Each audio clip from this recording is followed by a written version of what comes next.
गरमी से मतल मनमा काम नहीं कर है देना हो।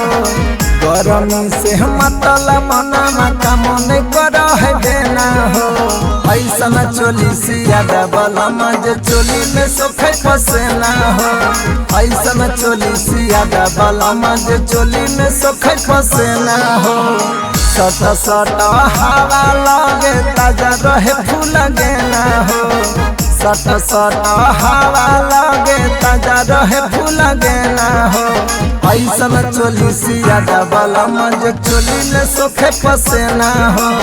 ऐसन चोली सियादा बलमा जे चोली में सोखे पसेना हो।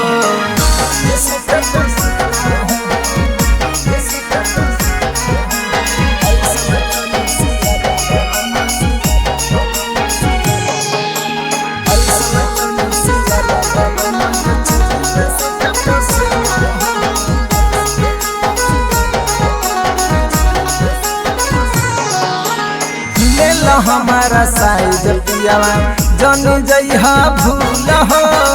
ओकरा जब पेन्हबै देहिया रहतै ठंडा कूल हो।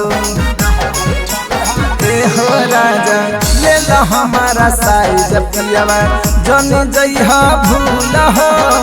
ओकरा जब पेन्हबै देहिया रहतै ठंडा कूल हो। जमुई के नमी दरज एक जाके दे दबना हो। लखीसराय के नमी दरज एक जाके दे दबना हो।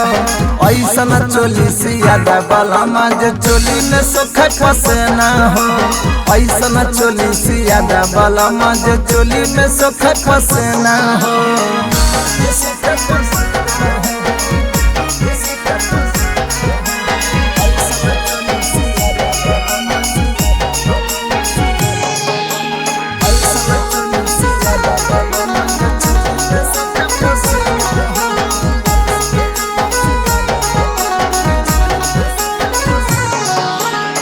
कहियो नहीं दिल हो पियावा अपना पसंद के।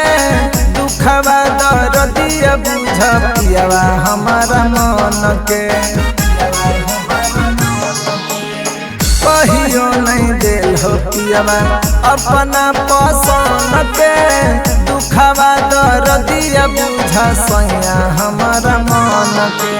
सिंधु समहरट नहीं फुसला बोखिया के छेना हो। अंकिता राहुलावा नहीं फुसला बोखिया के छेना हो। ऐसन चोली सियादा बलमा जे चोली में सोखे पसेना हो। ऐसन चोली सियादा बलमा जे चोली में सोखे पसेना हो।